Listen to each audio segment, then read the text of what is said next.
ফাইনালে ওঠার লড়াইয়ে দ্বিতীয় কোয়ালিফায়ারে মুখোমুখি হয় রাজশাহী ওয়ারিয়র্স ও সিলেট টাইটান্স।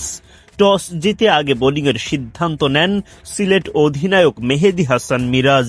রাজশাহীর হয়ে ইনিংস শুরু করতে নামেন সাহিবজাদা ফারহান ও তানজিদ তামিম। শুরু থেকেই দ্রুত রান তোলায় মনোযোগ দেয় এই জুটি।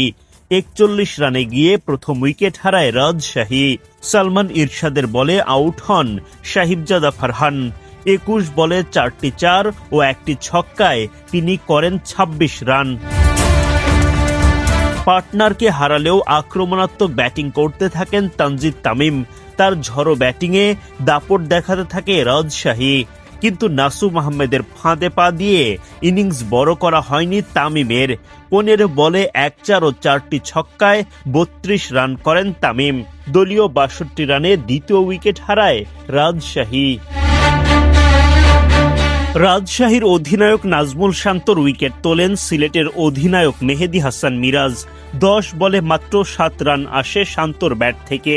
পরের বলেই মুশফিকুর রহিমের উইকেটটাও স্বীকার করেন মিরাজ। মুশফিকের মতো শূন্য হাতে ফিরে যান এস.এম. মেহরব। তার উইকেট তোলেন নাসুম আহমেদ। ৮০ রানে ৫ উইকেট হারিয়ে বিপাকে পড়ে রাজশাহী ওয়ারিয়র্স।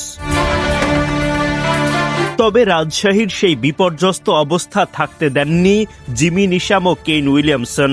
তাদের গড়ে তোলা দুর্দান্ত জুটিতে ঘুরে দাঁড়ায় রাজশাহী ওয়ারিয়র্স। সিলেটি বোলারদের দাপট রুখে দিয়ে লড়াকু পুঁজি পায় দলটি।